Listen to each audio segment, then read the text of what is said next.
ಪೂರ್ವಾಹ್ನಿಕ ಕ್ರಿಯಂ ಮೈತ್ರೇಯ ಪರಿಪಕ್ಷ ಪರಿಣಿಪತ್ಯಾಭಿವಾದ್ಯ ಚ. ಈ ದೇವಯಾನದ ದಾರಿಯಲ್ಲಿ ಮನಸ್ಸಿನ ಶುದ್ಧತೆಯನ್ನ ಸಂಪಾದಿಸಿದ ಸಿದ್ಧರು ಅತ್ಯಂತ ನಿಷ್ಠೆಯಿಂದ ಊರ್ಧ್ವರೇತಸ್ಕರಾದ ಬ್ರಹ್ಮನೆಡೆಗೆ ಸಾಗುವಂಥವರು ಅವರು ಓಡಾಡುತ್ತಿದ್ದಾರೆ. ಅವರು ಲೋಕದ ಈ ಸಂಸಾರದ ತಾಪತ್ರಯದಿಂದ ದೂರವಾಗಿ ಅವರು ಸಾವನ್ನೇ ಗೆಲ್ಲುವಷ್ಟು ಮೃತ್ಯುರ್ಜಿತಶ್ಚತೈ, ಸಾವನ್ನೇ ಗೆದ್ದು ಎತ್ತರಕ್ಕೆ ಏರಿದ್ದಾರೆ ಅಂತ ಈ ಶ್ಲೋಕದಲ್ಲಿ 91ನೇ ಶ್ಲೋಕದಲ್ಲಿ ನಿರೂಪಣೆ ಮಾಡಿದ್ದಾರೆ. ಮತ್ತೆ ಮುಂದಿನ ಶ್ಲೋಕವನ್ನ ನೋಡೋಣ.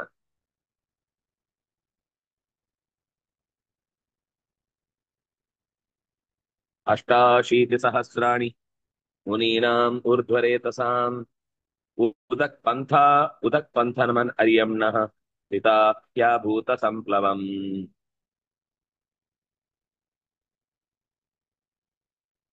ಉದಕ್ ಪಂಥಾನಂ ಅರ್ಯಮ್ನಃ ಪಂಥಾನಂ. ಅಷ್ಟಾಶೀತಿ ಸಹಸ್ರಾಣಿ ಮುನೀನಾಂ ಊರ್ಧ್ವರೇತಸಾಂ. ಅಷ್ಟ ಅಶೀತಿ 80,000 ಮುನಿಗಳು ಊರ್ಧ್ವರೇತಸ್ಕರಾಗಿ, ಅಂದ್ರೆ ಲೋಕದ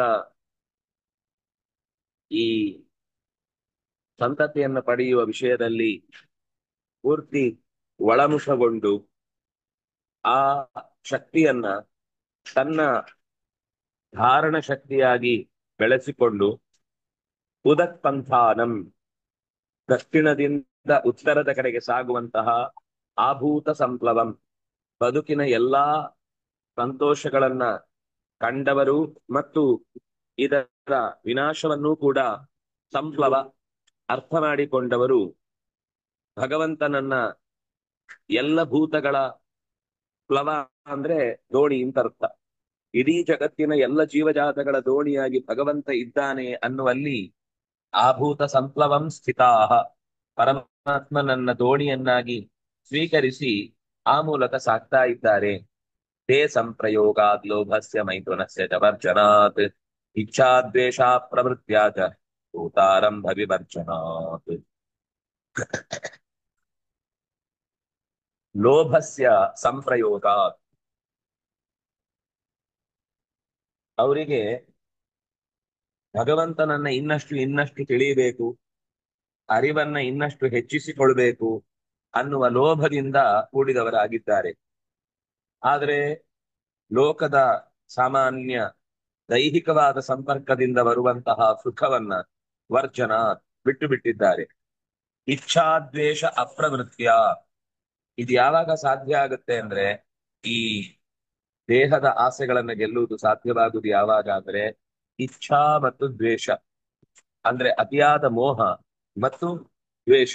ದ್ವೇಷ ಅಂದ್ರೆ ಒಬ್ಬನ ಬಗ್ಗೆ ಅಸೂಯೆ ಪಟ್ಟು ಅವನನ್ನ ವಿರೋಧಿಸುವುದು. ಆ ಅಂತಹ ಕಾರ್ಯಗಳಲ್ಲಿ ಅಪ್ರವೃತ್ಯ, ದೋಷಾಪ್ರವೃತ್ಯ ಅದನ್ನ ಮಾಡದೆ ಇರುವುದರಿಂದ ಭೂತಾರಂಭ ವಿವರ್ಜನ. ಆರಂಭ ಅಂದ್ರೆ ಕರ್ಮಗಳು, ಭೂತಾರಂಭ ಅಂದ್ರೆ ಮತ್ತೆ ಜೀವಜಾತಗಳಲ್ಲಿ ಹುಟ್ಟಿ ಬರ್ಲಿಕ್ಕೆ ಕಾರಣವಾಗುವ ಪಂಚಭೂತಗಳ ಪದಾರ್ಥಗಳಲ್ಲಿ ಮನಸ್ಸನ್ನ ತೊಡಗಿಸುವುದಕ್ಕೆ ಕಾರಣವಾದಂತಹ ಇಂದ್ರಿಯ ವಿಷಯಗಳ ಭೋಗದಿಂದ ಅವರು ಹೊರಗೆ ಬಂದಿರ್ತಾರೆ. ಭೂತಾರಂಭ ವಿವರ್ಜನ, ಅದು ವಿವರ್ಜನ ಅಂದ್ರೆ ವಿವಿಧ ರೀತಿಯ ವರ್ಜನೆ.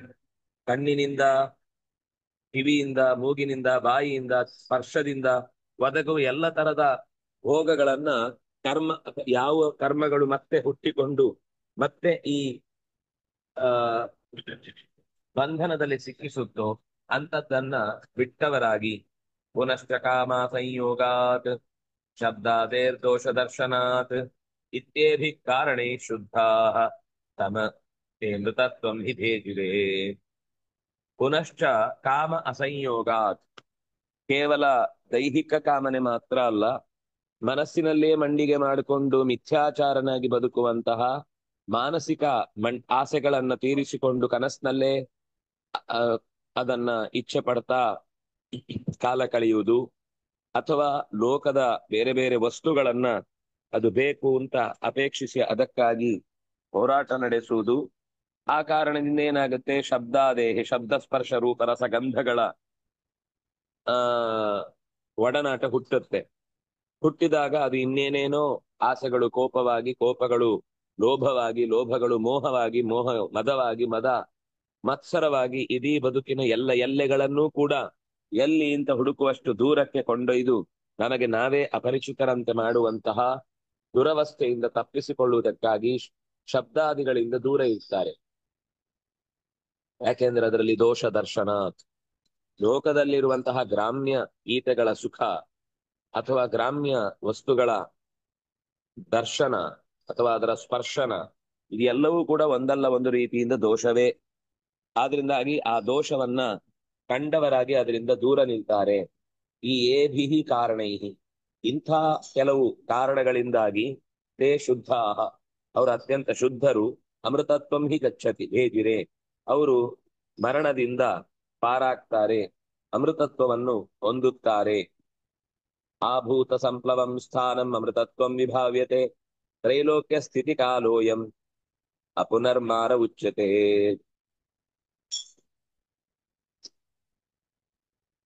ಆಭೂತ ಸಂಪ್ಲವಂ,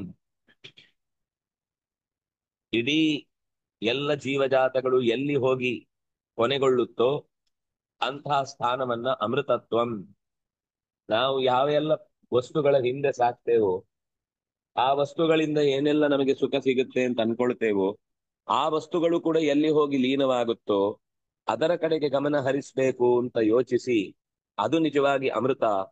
ಇದೆಲ್ಲವೂ ಮೃತ ಅಂದ್ರೆ ಸಾವನ್ನೇ ಕೊಡುವಂಥದ್ದು. ಅಮೃತತ್ವದ ಸಂಪತ್ತಿಗೆ ಬಾಧಕವಾದದ್ದು ಅಂತ ಆತನಿಗೆ ಗೊತ್ತಾಗುತ್ತೆ. ಗೊತ್ತಾಗಿ ಮೂರು ಲೋಕಗಳು ಕೂಡ ಯಾರಲ್ಲಿ ನೆಲೆಗೊಂಡಿದೆಯೋ ತ್ರೈಲೋಕ್ಯ ಸ್ಥಿತಿ ಕಾಲೋಯಂ, ಮೂರು ಲೋಕಗಳನ್ನು ಕೂಡ ಯಥಾಸ್ಥಿತವಾಗಿ ಉಳಿಸುವ. ಯಾಕಂದ್ರೆ ಸ್ಥಿತಿ ಅನ್ನುವುದು ಜಗತ್ತಿನ ಬಹಳ ದೀರ್ಘಕಾಲದ ಅವಸ್ಥೆ. ಒಂದು ರೀತಿಯಲ್ಲಿ ಸ್ಥಿತಿ ಅನ್ನುವುದು ಸಾವು ಮತ್ತು ಬದುಕುಗಳ ಚಕ್ರ. ಆರಂಭದಲ್ಲಿ ಸೃಷ್ಟಿಯಾಗುವುದು ಬೇರೆ, ಕೊನೆಯಲ್ಲಿ ಎಲ್ಲವೂ ಮುಕ್ತಾಯಗೊಳ್ಳುವುದು ಬೇರೆ. ಈ ಮಧ್ಯದಲ್ಲಿ ಈ ಮತ್ತೆ ಹುಟ್ಟುವುದು ಮತ್ತೆ ಸಾಯುವುದು, ಮತ್ತೆ ಹುಟ್ಟುವುದು ಮತ್ತೆ ಸಾಯುವುದು ಅನ್ನುವ ಸೃಷ್ಟಿ ಪ್ರಳಯಗಳ ಮಿಶ್ರಣವೇ ಸ್ಥಿತಿ ಅಂತ ಅನಿಸಿಕೊಳ್ಳುತ್ತೆ. ಅಂತಹ ಸ್ಥಿತಿಯನ್ನು ಚೆನ್ನಾಗಿ ತಿಳಿದವನಾಗಿ, ಮೂರು ಲೋಕಕ್ಕೆ ಇರುವ ಈ ಸ್ಥಿತಿಯ ಅಂಶವನ್ನು ಚೆನ್ನಾಗಿ ತಿಳಿದವನಾಗಿ ಅಯಂಕಾಲ ಅಪುನರ್ಮಾರ ಉಚ್ಯತೆ.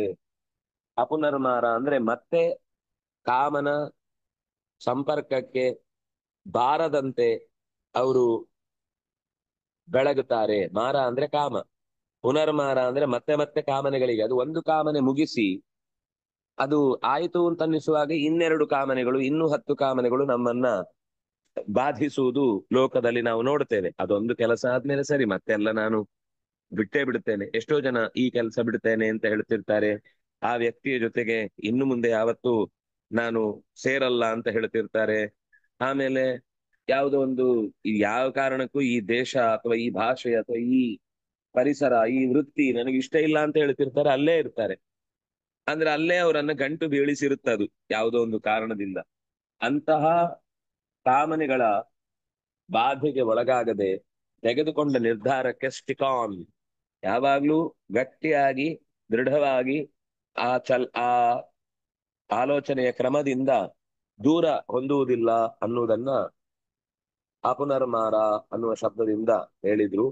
ಬ್ರಹ್ಮ ಹತ್ಯಾಶ್ವಮೇಧಾಭ್ಯಾಂ ಪಾಪ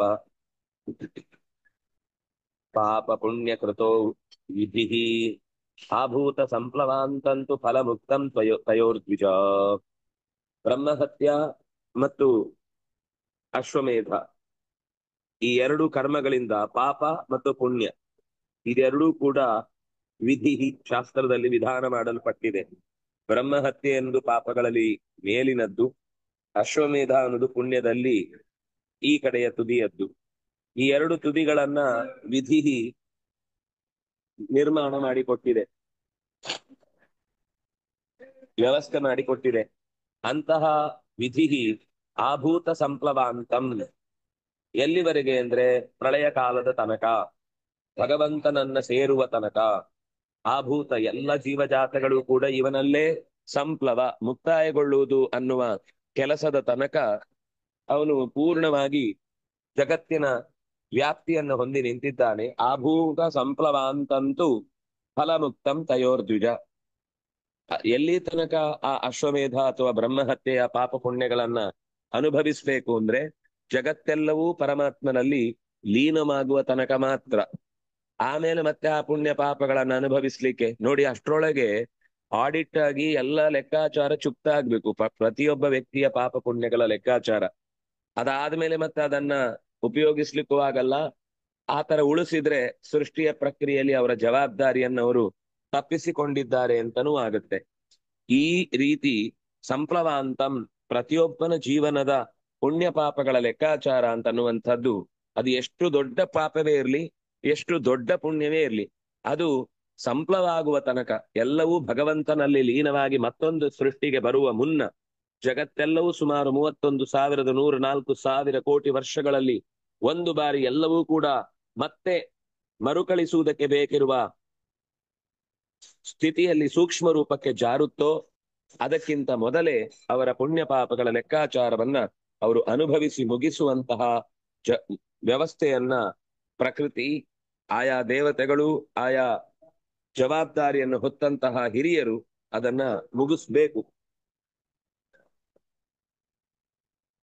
ಯಾವನ್ಮಾತ್ರೇ ಪ್ರದೇಶೇತು ಮೈತ್ರೇಯಾವಸ್ಥಿತೋ ಧ್ರುವ ಧ್ರುವ ಕ್ಷಯಮಾಯಾತಿ ತಾವತ್ತು ಭೂತೇರಾಭೂತ ಸಂಪ್ಲವಾತ್. ಯಾವನ್ಮಾತ್ರೇ ಪ್ರದೇಶೇತು ಮೈತ್ರೇಯ ಅಂತ ಸಂಬೋಧನೆ ಮಾಡಿದ್ದು ಅವಸ್ಥಿತೋ ಧ್ರುವ, ಎಲ್ಲಿ ಧ್ರುವ ಅವಸ್ಥಿತ ನೆಲೆಗೊಂಡಿದ್ದಾನೋ, ಎಲ್ಲಿಯ ಜಾಗದ ತನಕ ಅವನಿಗೆ ವ್ಯಾಪ್ತಿ ಇದೆಯೋ ಅವನು ಕೂಡ ಕ್ಷಯಂ ಆಯಾತಿ. ಆ ಧ್ರುವ ಶಬ್ದಕ್ಕೆ ಅರ್ಥ ಏನು ಅಂದ್ರೆ ಬಹಳ ಕಾಲ ಬದಲಾಗದಂತೆ ನಿಲ್ಲುವಂಥದ್ದು ಅಂತ. ನಾವು ಧ್ರುವಾಧ್ಯೌ ಪೃಥಿವಿ ಧ್ರುವ ಪರ್ವತ ಇಮೆ ಅಂತ ಮಂತ್ರದಲ್ಲಿ ಕೇಳುವಾಗ ಪೃಥಿವಿ ಯೌಹು ಈ ಪರ್ವತಗಳು ಎಲ್ಲವೂ ಕೂಡ ಸ್ಥಿರವಾದವುಗಳು, ದೃಢವಾದವುಗಳು ಅಂತ ಇರುವ ಲೋಕದಲ್ಲಿರುವ ಪದಾರ್ಥಗಳಲ್ಲಿ ಎಲ್ಲದಕ್ಕಿಂತ ಹೆಚ್ಚು ಕಾಲ ಬಾಳುತ್ತಾದ್ರಿಂದ ಅದನ್ನು ಧ್ರುವ ಅಂತ ಕರೆದ್ರು. ಯಾಕೆಂದ್ರೆ ಆ ಧ್ರುವ ಜಗತ್ತಿನಲ್ಲಿರುವ ಎಲ್ಲ ಪದಾರ್ಥಗಳಿಗಿಂತ ಹೆಚ್ಚು ಕಾಲ ಬಾಳುವವನು. ಅವನನ್ನ ಮನಸ್ಸಿನಲ್ಲಿ ಇಟ್ಕೊಂಡು ಅದರ ಒಂದು ಅಂಶದಷ್ಟಾದ್ರೂ ಕೂಡ ಒಂದು ಪ್ರಳಯದಲ್ಲಿ ಬೆಟ್ಟಗಳು ಮುಳುಗಿ ಹೋಗುತ್ತೆ, ಭೂಮಿಯೇ ಬದಲಾಗುತ್ತೆ, ತನ್ನ ಆಕೃತಿಯನ್ನ ಬದಲಾಯಿಸಿಕೊಳ್ಳುತ್ತೆ, ಆದ್ರೂ ಕೂಡ ಅದನ್ನ ಧ್ರುವಾದ್ಯೌ ಧ್ರುವ ಪೃಥ್ವಿ ಅಂತಂದ್ರು. ಆದ್ರೆ ಅಂತಹ ಧ್ರುವವೆನಿಸಿದಂತಹ ಧ್ರುವ ಸ್ಥಾನವೂ ಕೂಡ ಆಭೂತ ಸಂಪ್ಲವಂ, ಜಗತ್ತಿನ ಎಲ್ಲ ಜೀವಜಾತಗಳ ಪ್ರಳಯದ ಕಾಲ ಸಂದರ್ಭ ಬಂದಾಗ ಕ್ಷಯಂ ಗಚ್ಚತಿ, ಕ್ಷಯಂ ಆಯಾತಿ ತಾವತ್ತು ಭೂಮೇ ಆಭೂತ ಸಂಪ್ಲವಾತ್. ಭೂಮಿಯ ಎಲ್ಲಾ ಸಂಪತ್ತುಗಳು ಕೂಡ ನಾಶವಾಗಿ ಮಣ್ಣು ನೀರು ಗಾಳಿ ಬೆಂಕಿ ಆಕಾಶದ ಸ್ಥಿತಿಗಳು ಮೂಲ ರೂಪಕ್ಕೆ ತೆರಳುವ ಹೊತ್ತಿಗೆ ಧ್ರುವ ಸ್ಥಾನವು ಕೂಡ ವಿನಾಶ ಹೊಂದತ್ತೆ ಅನ್ನುವುದನ್ನ ತಿಳಿಸಿದ್ರು. ಊರ್ಧ್ವೋತ್ತರಂ ಋಷಿಭ್ಯಸ್ತು ಧ್ರುವೋ ಯತ್ರ ವ್ಯವಸ್ಥಿತಃ ಏತದ್ ವಿಷ್ಣುಪಥಂ ದಿವ್ಯಂ ತೃತೀಯಂ ವ್ಯೋಮ್ನಿ ಭಾಸುರಂ. ಎತ್ತರ ಮತ್ತು ಉತ್ತರ ಈ ಕಡೆಗೆ ಸಾಗುವ ಋಷಿಗಳಿಗೆ ಧ್ರುವ ಅನ್ನುವುದು ಉತ್ತರ. ಅಂತಹ ಧ್ರುವ ವ್ಯವಸ್ಥಿತನಾದ ಜಾಗದಲ್ಲಿ ಭಗವಂತನ ಮುಖ್ಯವಾದ ನೆಲೆದಾನ, ಅಂದ್ರೆ ಅಲ್ಲಿಗೆ ಪ್ರಯಾಣ ಮಾಡಿದ ಅಂದ್ರೆ ಅಲ್ಲಿಂದ ಭಗವಂತನ ತಾಣಕ್ಕೆ ತುಂಬಾ ಹತ್ತಿರದ ಸ್ಥಾನ. ಅದನ್ನೇ ಏತದ್ ವಿಷ್ಣುಪದಂ ದಿವ್ಯಂ ತೃತೀಯಂ ವ್ಯೋಮ್ನಿ ಭಾಸುರಂ. ತೃತೀಯಂ ಅಂದ್ರೆ ವೈಕುಂಠ, ಮೂರನೆಯ ಲೋಕ. ಭೂಮಿ, ಸ್ವರ್ಗ, ವೈಕುಂಠ. ಭೂಮಿಯಲ್ಲಿ ಸುಖ ದುಃಖಗಳನ್ನ ನಿರಂತರವಾಗಿ ಅನುಭವಿಸುವುದಿರುತ್ತೆ, ಸ್ವರ್ಗದಲ್ಲಿ ತಾತ್ಕಾಲಿಕವಾದ ಸುಖವನ್ನು ಅನುಭವಿಸುವುದಿರುತ್ತೆ, ಮೋಕ್ಷದಲ್ಲಿ ಕೇವಲ ಸುಖವನ್ನ ಮಾತ್ರ ಅನುಭವಿಸುವುದಿರುತ್ತೆ. ಅಂತಹ ಮೂರನೆಯ ಲೋಕವೆನಿಸಿದ ಪರಮಾತ್ಮನ ಮೂರನೆಯ ಜಾಗವೆನಿಸಿದ ವೈಕುಂಠದಲ್ಲಿ, ವೈಕುಂಠ, ಶ್ವೇತದ್ವೀಪ, ಅನಂತಾಸನ ಅಂತ ಮೂರು ಅಂಶಗಳನ್ನ ಹೇಳುವಂಥದ್ದು. ಅಂತಹ ಅಂಶದಲ್ಲಿ ವ್ಯೋಮ್ನಿ ಭಾಸುರಂ, ಆಕಾಶ ಮಾರ್ಗದಲ್ಲಿ ಹೊಳೆಯುವ ಸ್ಥಿತಿಯಲ್ಲಿ ಆ ವಿಷ್ಣು ಪದ ಅನ್ನೋದು ನಿಂತಿದೆ. ನಿರ್ಧೂತ ದೋಷ ಪಂಕಾನಾಂ ಯತೀನಾಂ ಸಂಯತಾತ್ಮನಾಂ ಸ್ಥಾನಂ ತತ್ಪರಮಂ ವಿಪ್ರ ಪುಣ್ಯ ಪಾಪ ಪರೀಕ್ಷೆಯೇ. ನಿರ್ಧೂತ ದೋಷ ಪಂಕಾನಾಂ, ದೋಷಗಳ ಕೊಳೆಯನ್ನ ಕಳೆದುಕೊಂಡವರ, ಯತೀನಾಂ, ಇಂದ್ರಿಯಗಳನ್ನ ನಿಯಂತ್ರಣದಲ್ಲಿ ಇಟ್ಟುಕೊಂಡಿರುವ, ಸಂಯತಾತ್ಮನಾಂ, ಬೇಡದ ಕೆಲಸಗಳಿಗೆ ಮನಸ್ಸನ್ನ ಬೇಡ ಅಂತ ಹೇಳಿದ್ರೆ ತಕ್ಷಣವೇ ಒಪ್ಪಿಕೊಂಡು ಅದರಿಂದ ಹೊರಬರುವ ತಾಕತ್ತುಳ್ಳಂತಹ ಆ ಎಲ್ಲ ಹಿರಿಯರ ಸ್ಥಾನಂ, ಉಳ್ಕೊಳ್ಳುವ ಜಾಗ, ತತ್ಪರಮಂ, ಅದು ಅತ್ಯಂತ ಶ್ರೇಷ್ಠವಾದ ಪುಣ್ಯ ಪಾಪ ಪರೀಕ್ಷೆಯೇ. ತತ್ಸ್ಥಾನಂ ತತ್ಪರಮಂ, ಪುಣ್ಯ ಪಾಪ ಪರೀಕ್ಷೆಯೇ ಅಂದ್ರೆ ಪುಣ್ಯ ಮತ್ತು ಪಾಪಗಳ, ಪುಣ್ಯ ಪಾಪೇ ವಿಧೂಯ ಪರಮಂ ಸಾಮ್ಯಮುಪೈತಿ. ಪುಣ್ಯ ಮತ್ತು ಪಾಪ ಎರಡನ್ನೂ ಕಳ್ಕೊಂಡು ಬರ್ಬೇಕು. ಯಾಕಂದ್ರೆ ಅನಿಷ್ಟ ಪುಣ್ಯ ಅದು ಕಳ್ಕೊಳ್ಬೇಕಾದ್ದು, ಇಷ್ಟ ಪುಣ್ಯವನ್ನ ಕಳ್ಕೊಳ್ಳಿ ಅಂತ ಹೇಳಿಲ್ಲ. ಆದ್ರೆ ಸಾಮಾನ್ಯವಾಗಿ ಪುಣ್ಯ ಅಂತಂದಾಗ ಕೇವಲ ಲೋಕದ ಭೋಗಗಳಿಗೆ, ವೈಭವಗಳಿಗೆ, ಅನುಕೂಲಗಳಿಗೆ ಕಾರಣವಾದಂಥದ್ದು. ಅದು ಆಂತರಂಗಿಕವಾದ ಸುಖಕ್ಕೆ ಸಂಬಂಧಪಟ್ಟದ್ದಲ್ಲ. ಅದು ಮತ್ತೆ ಮತ್ತೆ ನಮ್ಮನ್ನ ವಿರೋಚನಂತೆ ಎಳೆಯುತ್ತಾ ಇರುತ್ತೆ. ಅಂತಹ ಎಳೆಯುವ ಶಕ್ತಿಯಿಂದ ಹೊರಬರುವುದಕ್ಕೋಸ್ಕರ ಅವರು ಪುಣ್ಯವನ್ನು ಕೂಡ ತಮ್ಮ ಲೆಕ್ಕಾಚಾರದಲ್ಲಿ ಇಟ್ಟುಕೊಳ್ಳದೆ ಅದೂ ಕೂಡ ನಿನಗೆ ಸಮರ್ಪಿತ ಅಂತ ದೇವರಿಗೆ ಬಿಟ್ಟು ಬಿಟ್ಟುವ ಹೊತ್ತಿನಲ್ಲಿ ತತ್ ಪರಮಂ ಸ್ಥಾನಂ, ಅಂತಹ ಪರಮ ವಿಶಿಷ್ಟವಾದ ವಿಷ್ಣು ಪದವನ್ನು ಅವರು ಹೊಂದುತ್ತಾರೆ ಅನ್ನುವಲ್ಲಿಗೆ 99ನೆಯ ಶ್ಲೋಕದ ಅನುಸಂಧಾನ ಮುಗಿಯಿತು. 100ನೇ ಶ್ಲೋಕದಿಂದ ನಾಳೆ ವಿಷ್ಣು ಸೂಕ್ತದ ಮಂತ್ರಾರ್ಥವನ್ನ ಹೇಳುವ, ಪೂರ್ತಿ ವಿಷ್ಣು ಸೂಕ್ತವೇ, ಯಥಾವತ್ತಾಗಿ ವಿಷ್ಣು ಸೂಕ್ತವನ್ನೇ ಇನ್ನೊಂದು ಭಾಷೆ ಅಂದ್ರೆ ಲೌಕಿಕ ಸಂಸ್ಕೃತ ಭಾಷೆಯಲ್ಲಿ ವೇದವಾಗಿ ಇದನ್ನ ಪರಿಚಯಿಸಿದ್ದಾರೆ. ಹಾಗಾಗಿ ನಮ್ಗೆ ಅಯ್ಯ ಪುರಾಣ ಏನ್ ಕೇಳುದು, ಭಾರತ ಏನ್ ಓದುದು, ರಾಮಾಯಣ ಏನ್ ನೋಡುದು ಅಂತ ನಾವ್ ಅನ್ಕೊಂಡ್ರೆ ಇಂತಹ ಮಧ್ಯ ಮಧ್ಯದಲ್ಲಿ ಬರುವ ಅನೇಕ ವೇದ ಮಂತ್ರಾರ್ಥಗಳು ಎಲ್ಲೋ ಒಂದೊಂದಲ್ಲ, ನಾವು ಯಾವುದೋ ಒಂದೆರಡನ್ನ ಗಮನಿಸಿರ್ತೇವೆ ಮಾತ್ರ ಬಿಟ್ರೆ ಅದು ಶಬ್ದಗಳಿಂದ ನೇರವಾಗಿ ಪರಿಚಿತವಾಗದೆ ಆದ್ರೆ ಮಾತ್ರ ಗೊತ್ತಾಗುತ್ತೆ. ಬಿಟ್ರೆ ಅದು ಪರಿಚಯ ಆಗಿಲ್ಲ ಅಂದ್ರೆ ಎಷ್ಟೋ ವಾಕ್ಯಗಳಲ್ಲಿ ಅಂತಹ ವೇದದ ಮಂತ್ರಗಳೇ ಯಥಾವತ್ತಾಗಿ ಅಲ್ಲಲ್ಲಿ ಉಪಯೋಗಿಸಿದ್ದನ್ನ ವೇದವ್ಯಾಸರು ಸಮಗ್ರ ವೇದವನ್ನ ಚೆನ್ನಾಗಿ ಬಲ್ಲವರಾದ್ರಿಂದ ಅಷ್ಟೂ ವೇದಗಳ ಅರ್ಥವನ್ನ ಯಾರಿಗೂ ತಿಳ್ಕೊಳ್ಬೇಕು ಅಂತ ಬಯಸಿದವರಿಗೆ ಮಿಸ್ ಆಗಬಾರದು ಅಂತಾನೆ ಅವರು ಭಾರತ ಪುರಾಣಗಳ ರಚನೆಯನ್ನ ಮಾಡಿಕೊಟ್ಟದ್ದು ಅನ್ನೋದನ್ನ ಆಚಾರ್ಯರು ಗೀತಾ ಭಾಷ್ಯದಲ್ಲಿ ಆರಂಭದಲ್ಲೇ ಹೇಳಿದ್ದಾರೆ. ವೇದಾದಪಿ ಪರಂ ಚಕ್ರೆ, ವೇದದಲ್ಲೂ ಹೇಳದ ಅಪರೂಪದ ಸಂಗತಿಗಳನ್ನ ವೇದವ್ಯಾಸರ ಮಾತು ಹೇಳುತ್ತೆ.